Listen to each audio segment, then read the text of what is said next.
Narkotika təkcə bir fərdin deyil, bütöv bir cəmiyyəti təhdid edən təhlükəli bir problemə çevrilib. O, insanın iradəsini əlindən alır, fiziki və psixoloji sağlamlığına təsir edir, ailələri dağıdır, dostluqları məhv edir və sonda insanı qaranlıq bir uçuruma sürükləyir.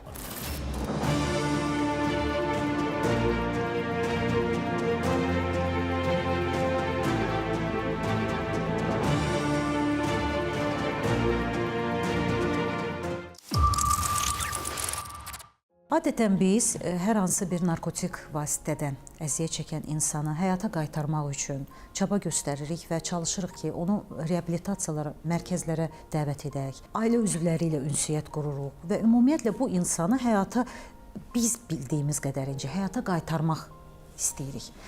Nə üçün insan narkotik vasitədən can qurtarmalıdır və ümumiyyətlə əgər belə indiki zamanda diqqət yetirsək çox əlçatandır. İstər maddi tərəfdən, istər əlçatanlıq tərəfdən. Əlçatan olduğu halda insan niyə narkotik vasitədən qurtulmalıdır? Xəstəlik hesab etmək olarmı bunu? Necə düşünürsünüz?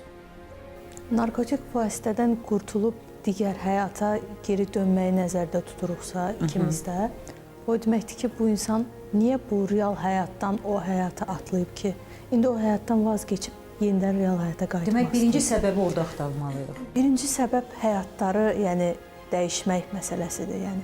Bu adam real, məsələn, bahar fəslini niyə narkotik vasitələr qəbul edərək qış fəslinə dəyişmək istəyib? Bu həyatındakı boşluq nədir? İnsanın iki tərəfdə, iki istiqamətdə həmişə digər məsələlərə meyli olur. Bir, hər şey olanda, ikinci, heç nə olmayanda. Hər bir məsələlərlə, ehtiyaclarla təmin olunan şəxs bu ehtiyacların bolluğuna düşür və boşluğa düşür. Düşünür ki, mənim hər bir məsələm var, nəsnəm var, ehtiyaclarım var, indi necə yaşayım? Çünki insan yaradılışdan bugünə qədər qarşısında məqsəd olur. Məsələn, A nöqtəsindən B nöqtəsinə getmək və B nöqtəsində hansısa bir hədəf olur. O hədəfə çatana qədər çalışırsan. Məsələn, kimsə düşünür ki, mən ev almalıyam, kimsə maşın almalıyam, məqsəd olur və o üzrə çalışır. Amma insan var ki, artıq B nöqtəsində olan ehtiyaclar ondadır. Maşında var, evi də var, bütün ehtiyacları ödənib və həyatı monotondur. Bütün həzlərdən dadıb nə etməlidir? Bu kimyəvi qarşılıqlı hansısa həzlərin dadmalıdır və o dadlarla da davam etməlidir. Və təəssüflər olsun ki, o kimyəvi dadlar da mərhələli şəkildədir. Yəni, elə bir insan yoxdur ki, birbaşa var bəlkə də istisna halda, amma adətən insanlar, məsələn, tütün məhsullarından başlayaraq heroinə tərəf istiqamətlənə bilir. Elə insan var ki, birbaşa, yəni siz damarlarınızla ilk dəfədən heç kimsə, bəlkə də çox 2%-dir deyəsən, statistikaya görə 2% insan birbaşa damar həzzinə meyllənir. Tütün məhsullarından başlayan bu yolculuq, istiqamət harda bitir, tükənir, bunu düşünmək lazımdır. İkinci bir insan ki, heç bir şey yoxdur, o boşluqdadır. Yəni, bu adamın demək hədəfi yoxdur. Onun o B nöqtəsində onu gözləyən maşın, ev, hansısa telefon, hansısa mal, mülk, səyahətləri yoxdur. Elə bir istəyi yoxdur və onu qazanma eşqi də yoxdur. Monotonluq onu sıxır və bütün problemlərdən əslində heç bir şey olmamağın fərqinə varır və bu fərqindəliyi beynində yox etmək üçün hansısa ucuz, yəni bugünkü dövrdə cəmiyyətdə daha çox yayılan kristal halında narkotik vasitələrdən istifadə edir. Təəssüf ki, kristal maddələr öldürür. Yəni, digər kimyəvi maddələr insana şans verirsə, onu tərk edə bilərsən, amma kimyəvi maddələr tez, hansı ki, kristal halındadır, onlar tez öldürür. İkinci növbədə... Yəni, fiziki öldürür. Bütün hallarda insan ölür, ölümlü varlıqdır. Amma elə narkotik vasitələr var ki, daha tez öldürür. Yəni, bu orqanları daha tez sıradan çıxarır. Eləsi var, siz ondan sonra, o qəbuldan sonra daha tez həyata qayıdış edə bilərsiniz. Təbii ki, insandan insana fərq var. Elə insan var ki, siqareti belə 10 ilə 15 ilə tərk edir. Elə insan var ki, iradəlidir və fiziki gücü var. Narkotik vasitə asılılığından əzab çəkir 10 il, amma 1 ilə cəmiyyətə dönür. Burada məsələ insan orqanizmindən gedir, psixoloji düşüncələrdən gedir və cəmiyyət faktorundan gedir. Və biz görmüşük ki, ümumiyyətlə, biz niyə narkotik vasitələrdən imtina edib real həyata qayıtmalıyıq? Və real həyatda bizim real qəbul etdiyimiz, onların qəbul etmədiyi nəsnələr var. Məsələn, narkotik vasitələrindən istifadə edən şəxslərin o müddətdə ətalətlik bürüyür ikinci mərhələdə. Birinci mərhələdə energetik olurlar. Daha çox gülüb əylənirlər, daha çox insanlarla ünsiyyətə meyillidirlər. Əgər özünə qapanıqlı şəxsdirsə, narkotik vasitələrin təsirindən başlayır daha şən olmağa. Demək ki, o real həyatı özünə məxsus şəkildə ssenariləşdirir. Siz fikir vermisinizsə, çox təəssüflər olsun ki, narkotik vasitə istifadəçilərin ağız sistemində, boşluq sistemində, dişlərində problem olur. Çünki son dönəm o tüstü həzləri birbaşa beyin, çənə sümüyü kompleks halında gedir və beyni zədələməklə əlavə gözlərin altında qaralıq, dişlərinin tez çürüməsi, göz yorğunluğu sindromu, yəni göz ətraflarının daha yanaq tərəfə meyllənməsi, başın gicgah tərəfində saçların tez tökülməsi, dırnaq rənglərinin dəyişməsi. Bu birbaşa narkotik vasitənin yaratdığı fəsaddır. Bəli. Ən çox narkotik vasitələrin yaratdığı fəsadlardır. Sizə ola bilər təəccüblü gəlsin ki, hansısa dırnağı rəngli dəyişmiş, dişi problemli şəxslər görüb düşünə bilərsiniz ki, bu adam onun alüdəçisidir. Xeyr, yəni daha çox ilkin faktorlarda özünü bu şəkildə göstərir. Və biz necə etməliyik ki, narkotik vasitəçisi öz narkotikini tərk edib real həyata qayıtsın.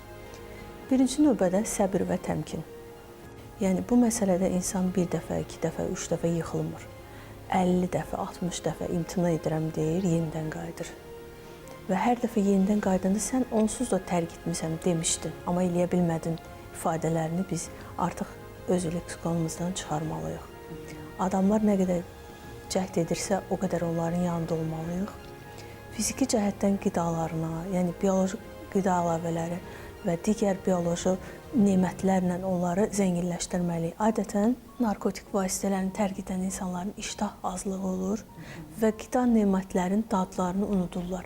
Məsələn, 5 il qabaq o nar meyvəsini sevirdisə, 5 il sonra nara nifrət edir. O reseptorlarda yəqin ki, dəyişiklik baş verir. Çünki birbaşa ağız, burun, yəni damara çatmayan mərhələlərdə bu dad bilmə, digər xüsusiyyətlər artıq zədələnmiş olur.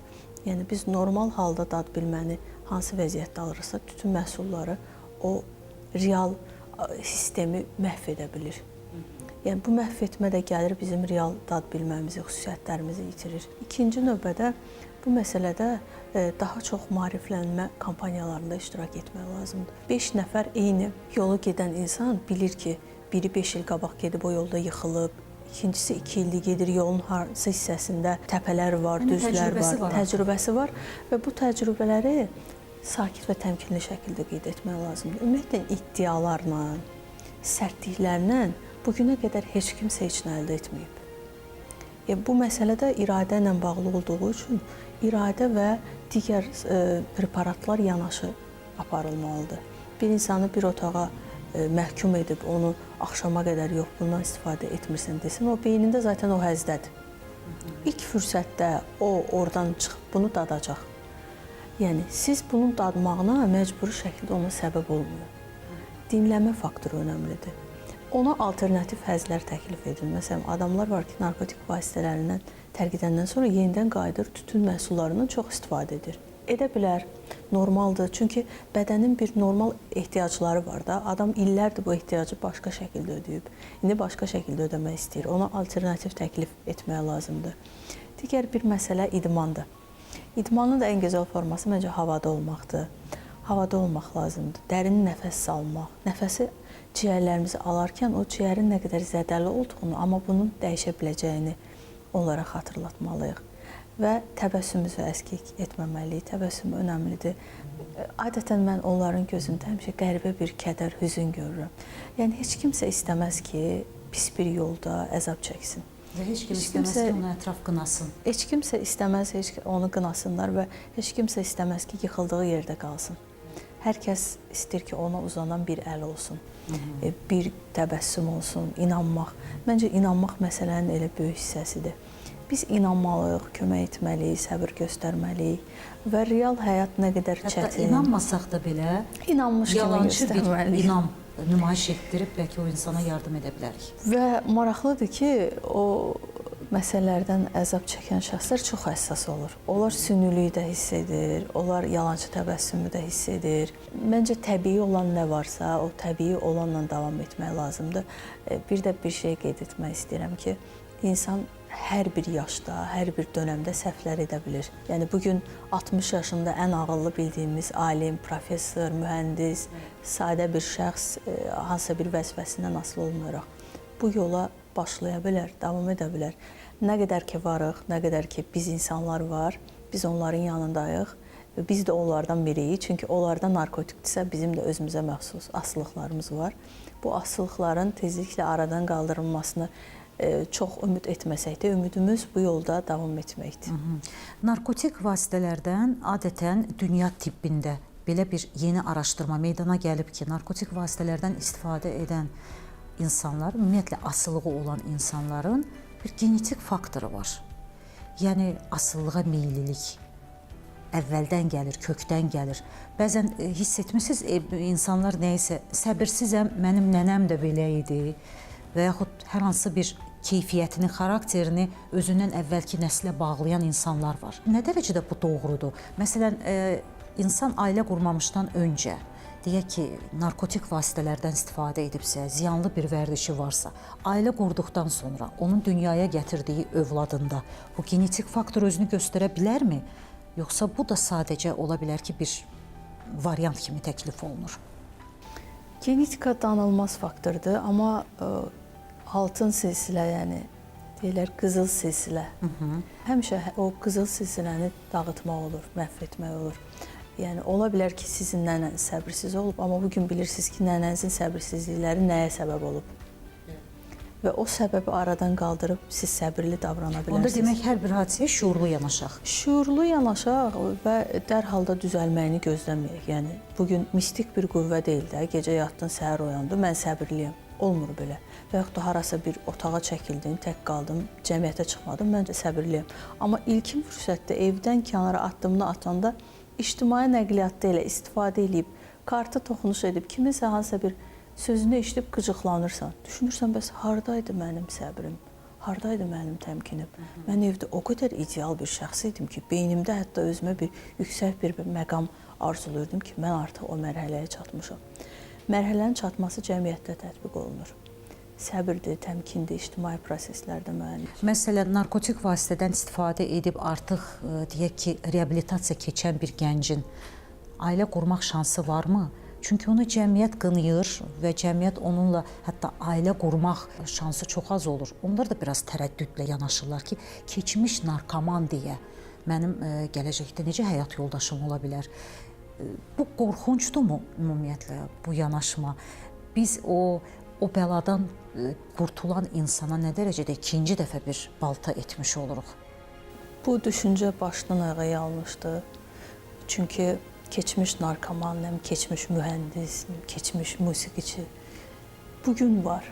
Keçmişdə yaxşı nə varsa onu yüksəltmək olar. Amma kimisə keçmişdə olan səhvlərini qabartmaq, bu başdan ayağa qarşı tərəfini dilə gətirən adamın özü yanlışıdır, öz boşluğudur. Kimisə yanlışını dünən bilərsən, amma bugün onun doğru yola gəlməyini görməyə bilərsən. Çünki yanlışlar çox düzgün görülür, amma doğrular insan elə bilir ki, bu elə belə olmalıdır. Başqa alternativi yoxdur.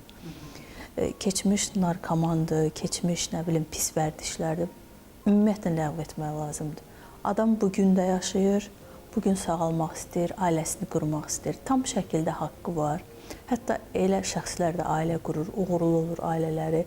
Yetər ki, iradə göstərsinlər və qarşı tərəfdə ona kömək etsin. Övladları da çox sağlam olur. Əgər o sağalıbsa və yeni dünyaya uşaq gətirirsə, uşağın böyüməsində, formalaşmasında heç bir digər böyük bir alternativlər yoxdur, böyük bir nüanslar yoxdur. Ola bilər kiçik faktorlu məsələlər olsun. O demək deyil ki, sağlam iki ananın, atanın baxırsan fiziki qüsurlu, digər qüsurlu uşaqları olur.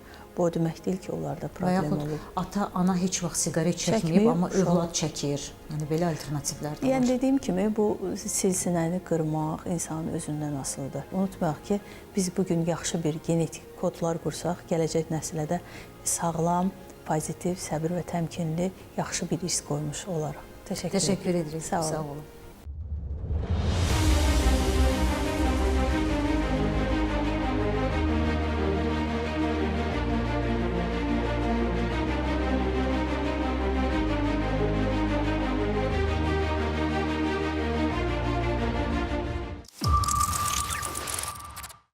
cəmi bir dəfə deyərək başlanır bu yolçuluq və sonradan bu bir dəfələr artaraq səni öz kölgəsinə çevirir.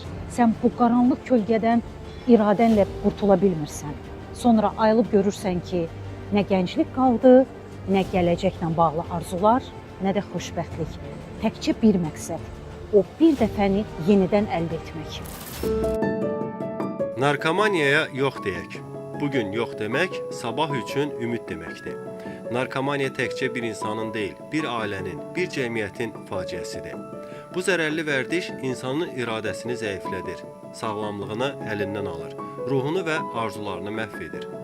İlk dəfə sadəcə maraq üçün deyilir, ikinci dəfə artıq ehtiyac olur, üçüncü dəfə isə həyatın nəzarəti əldən çıxır. Ancaq bir yox, bu faciənin qarşısını ala bilər. Bir gəncin gələcəyini qurtara bilər. Bir ananı göz yaşından, bir ailəni dağılmaqdan xilas edə bilər. Gəlin birlikdə səslənək. Narkomaniyaya yox deyək. Sağlam həyat, güclü iradə, təmiz gələcək üçün. Unutmayaq ki, gələcəyiniz öz əlinizdədir. Bir gənci narkotikdən xilas etmək, böyük bir gələcəyə xilas etmək deməkdir. Sağlamlığınıza sahiblənmək şərti ilə növbəti proqramlarda görüşmək ümidi ilə salamat qalın.